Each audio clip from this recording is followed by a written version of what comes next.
Hindi star with Suresh Kumar में आपका स्वागत है। आज की इस वीडियो में हम देखेंगे कि वीर रस किसे कहते हैं, रौद्र रस किसे कहते हैं, उनके अस्थायी भाव क्या हैं, उनके उदाहरण क्या हैं। उदाहरण देकर के मैं समझाऊंगा। वीडियो को अंत तक पूरा ध्यान से देखिएगा, ये आपकी परीक्षा के लिए बहुत ही महत्वपूर्ण है। आइए बिना देर किए वीडियो शुरू करते हैं। उत्साह अस्थायी भाव जब विभावों, अनुभावों और संचारी भावों में पुष्ट होकर आस्वाद्य हो जाता है तब वीर रस उत्पन्न होता है। ये परिभाषा आपको शायद कम समझ में आई होगी, साहित्यिक परिभाषा है। आपको आपकी बोलचाल की भाषा में बताता हूं कि वीर रस का स्थायी भाव उत्साह है, और जहां पर उत्साह का भाव होता है वहां पर वीर रस होता है। जब किसी कविता में, किसी पद्य में पढ़ते समय आपका उत्साह की अनुभूति हो, उमंग की अनुभूति हो, तो वहां वीर रस होता है। ये बोलचाल की भाषा में। और बता दूं आपको इसकी ट्रिक। उत्साह मुख्य रूप से जीवन के 4 क्षेत्रों में दिखाई पड़ता है: युद्ध, धर्म, दया और दान। युद्ध, धर्म, दया और दान। जब इन 4 क्षेत्रों का जिक्र आए किसी पद्य में तो वहां पर आप मान लेंगे कि वीर रस है। वैसे इस तरह से कोई शॉर्टकट ट्रिक नहीं होती है साहित्य को समझने को या रस को समझने को, लेकिन एक आपकी सुविधा के लिए मैं बता दे रहा हूं। रस आप तभी बेहतर समझ पाएंगे जब उस दिए गए पद्य का, दी गई कविता का सही भावार्थ समझ रहे हो। तो कोशिश करना चाहिए कि उसका भावार्थ आप समझे रहें, और उसके लिए थोड़ा आपकी शब्दावली भी मजबूत होना चाहिए। और वो पढ़ते पढ़ते हो जाता है स्वतः, एक दिन की बात नहीं है। तो मैंने आपको बताया परिभाषा कि उत्साह स्थायी भाव जब विभाव, अनुभाव और संचारी भाव में पुष्ट होकर के आस्वाद हो जाता है तब वहां वीर रस होता है। मैंने पिछले वीडियो में बताया है स्थायी भाव क्या है, विभाव क्या है, अनुभाव क्या है, ये सब बताया है। फिर भी आपको एक बार फिर से रिकॉल कर देता हूँ। अस्थायी भाव क्या होते हैं? जो हमारे में जन्मजात होते हैं, जब हम पैदा होते हैं तभी। जैसे हमारे यहाँ क्रोध का, प्रेम का, नफरत का, दुख, ये सब, शोक, ये सब भाव हमारे यहाँ मन में अस्थायी रूप से होते हैं।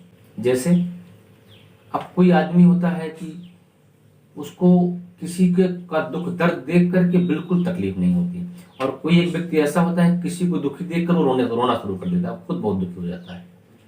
तो ये होता है कि उसके अंदर वो भावनाएं जो रोना शुरू कर दिया उसके अंदर हैं, मौजूद हैं, और जो जिस पर कोई असर ही नहीं पड़ रहा है वो तो पत्थर है, भावनाएं मर चुकी हैं। और मैंने बताया है कि भावना विहीन व्यक्ति किसी काम का नहीं। जिसमें संवेदनाएं नहीं, जिसमें भावनाएं नहीं, वो रोबोट की तरह है। जो भरा नहीं है भावों से, बहती जिसमें रसधार नहीं, वो हृदय नहीं, वो पत्थर है जिसमें स्वदेश का प्यार नहीं। तो जिसमें भाव नहीं है तो हृदय नहीं है, पत्थर है। तो भाव का होना जरूरी है, और अस्थायी भाव हमें जन्मजात होते हैं। जैसा आप जानते हो किसी बच्चे का स्वभाव थोड़ा सा झगड़ालू होता है, ईर्ष्यालु होता है, और कोई बड़ा लविंग एंड केयरिंग होता है, हंसी खेल करता रहता है। ये सारी बातें हैं। तो ये उत्साह स्थायी भाव जब विभावों, अनुभाव और संचारी भावों में पुष्ट होकर आस्वाद्य हो जाता है, मतलब आस्वाद्य का मतलब स्वाद लेने योग्य हो जाता है, तब वहां वीर रस उत्पन्न होता है। मैं उदाहरण आपको देता हूं। हे सारथे हैं द्रोण क्या, देवेंद्र भी आकर अणे। हे सारथे हैं द्रोण क्या, देवेंद्र भी आकर अणे। है खेल क्षत्रिय बालकों का, व्यूह भेदन कर लड़े। मैं सत्य कहता हूं सखे सुकुमार मत जानो मुझे, यमराज से भी युद्ध को प्रस्तुत सदा मानो मुझे। यमराज से भी युद्ध को प्रस्तुत सदा मानो मुझे। यहां पर जिक्र उस समय का है जब महाभारत का युद्ध हो रहा है। अर्जुन युद्ध में दूर निकल गए हैं कृष्ण के साथ, और इस चीज को कौरव समझ रहे हैं, और कौरव एक साजिश के तहत चक्रव्यूह की रचना करते हैं कि चक्रव्यूह जो भेद देगा वही जो है आज के युद्ध में विजयी होगा और युद्ध का फाइनल हो जाएगा, खत्म। क्योंकि अर्जुन नहीं है, और कौरवों को पता है कि चक्रव्यूह भेदन करना अर्जुन के अलावा कोई जानता नहीं।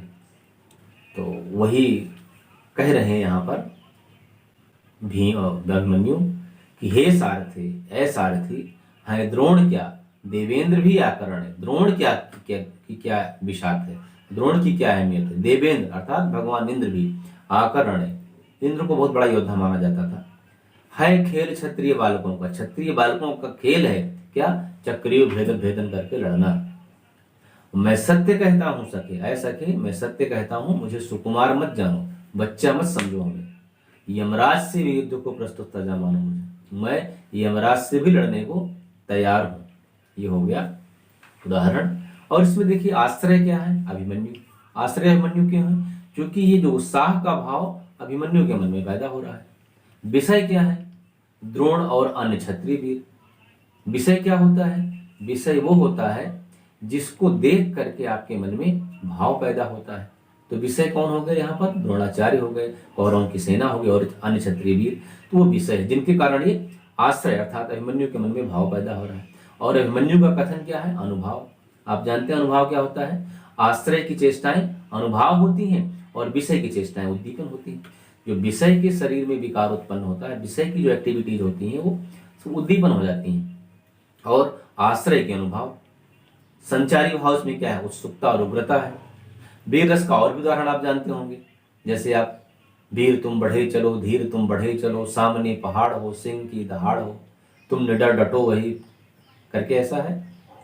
फिर आप ये भी देखे होंगे, रणवीर चौकड़ी भर भर कर चेतक बन गया, निराला था, राणा प्रताप के घोड़े से पड़ गया, हवा का पाला था। ये भी वीर रस का उदाहरण है, मैं लिख दूंगा बोर्ड पे।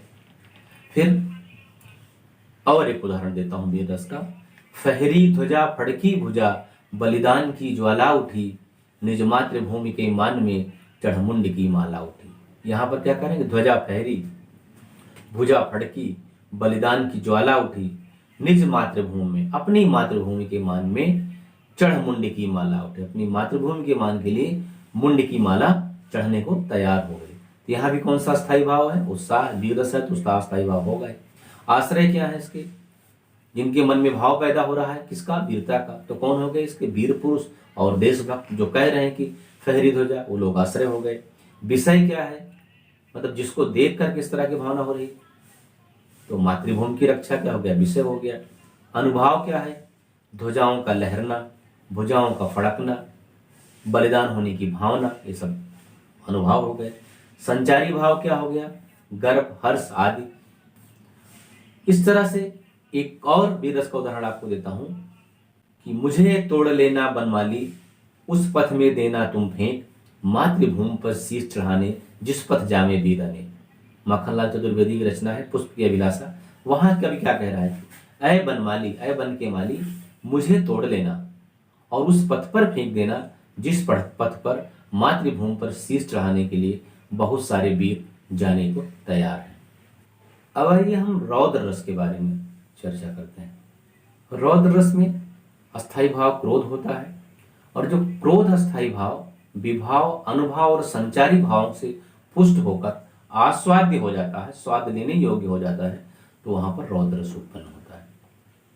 आसान भाषा में विरोधी पक्ष द्वारा किसी मनुष्य, देश, समाज, धर्म का अपकार करना या अपमान करना से जो उसके प्रतिशोध में जो क्रोध का भाव पैदा होता है, वही रौद्र रस के रूप में प्रकट होता है, रौद्र रस के रूप में अभिव्यक्त होता है। मतलब क्या कह रहे हैं कि विरोधी पक्ष द्वारा किसी मनुष्य, देश, समाज या धर्म का अपकार या अपमान करने से उसके प्रतिशोध में जो क्रोध का भाव पैदा होता है, वही रौद्र रस के रूप में प्रकट होता है, वही रौद्र रस के रूप में प्रकट होता है या अभिव्यक्त होता है, और इसका स्थायी भाव क्रोध होता है। चलिए उदाहरण में देता हूं। श्री कृष्ण के सुन वचन अर्जुन क्षोभ से जलने लगे, सब सील अपना भूल कर करतल युगल मलने लगे, संसार देखे अब हमारे शत्रु रण में मृत पड़े, करते हुई ये घोषणा वो हो गए उठकर खड़े। मतलब ये क्या है? जब श्री कृष्ण से उन्होंने वचन सुना, किसने? अर्जुन ने, अभिमन्यु के वध का। अभी थोड़ी देर पहले मैंने अभिमन्यु का उदाहरण दिया था। अगर आपने महाभारत का कथा देखी होगी, टीवी सीरियल, तो आपको पता होगा अभिमन्यु को धोखे से कौरव लोग मार देते हैं, कई लोग मिल के मारते हैं। तो जब ये बात अर्जुन सुनते हैं तो क्षोभ से, क्रोध से जलने लगते हैं। क्षोभ मतलब क्रोध, और अपना सब सील, अपनी मर्यादा भूलकर दोनों हाथ ऐसे मलने लगते हैं, क्या बताएं, मिल जाए तो अभी कभी इसको हम खत्म कर दें। और फिर आगे कहते हैं कि संसार देखे अब हमारे शत्रु रण में मृत पड़े, संसार देखे कि अब हमारे शत्रु युद्ध के मैदान में मृत पड़े हुए हैं। और ये घोषणा करते हुए उठकर खड़े हो गए। कौन? अर्जुन। ये भी मैथिली शरण गुप्त की रचना है। तो यहाँ पर क्या है, क्रोध अस्थाई भाव है और विभाव क्या है इसका, क्रोध अस्थाई भाव है, विभाव आश्रय इसके अर्जुन है, क्योंकि अर्जुन के मन में क्रोध का भाव पैदा हो रहा है। विषय जयद्रथ है, क्योंकि उसने अभिमन्यु के मरने के बाद उनके सिर पर पांव रख दिया था। और किसी भी योद्धा का अपमान करना गलत, युद्ध के नियमों के विरुद्ध है। युद्ध में कोई भी योद्धा मर जाएगा लेकिन उसकी लाश का अपमान नहीं करना चाहिए, बहुत बड़ी गलती है। आज भी अंतर्राष्ट्रीय संधि होती है कि सैनिकों का युद्ध के उपरांत भी उनकी शव का सम्मान होना चाहिए, अपमान नहीं करना चाहिए। तो जयद्रथ ने उसके सिर पे पांव रखा था, इसलिए अर्जुन ने प्रण किया था कि मैं उसका सर काट दूंगा जयद्रथ का। वही बात जब बताया श्री कृष्ण ने तो अर्जुन पूरा गुस्से में लाल हो गया, ऐसे ऐसे हाथ मलने लगे ऐसे ऐसे। तो श्री कृष्ण अर्जुन, क्रोध अस्थाई भाव है, आश्रय अर्जुन है, विषय जयद्रथ है, क्योंकि जयद्रथ के कारण अर्जुन के मन में क्रोध उत्पन्न हो रहा है। उद्दीपन जो उनके गुस्से को भड़का रहा है श्री कृष्ण के वचन है। और अर्जुन का हथेली मलना अनुभाव है, और घोषणा करना अनुभाव है। संचारी भाव इसमें क्या है, आवेग है, उग्रता है, गर्व है और अमरस है। फिर एक और उदाहरण देता हूं रामायण से।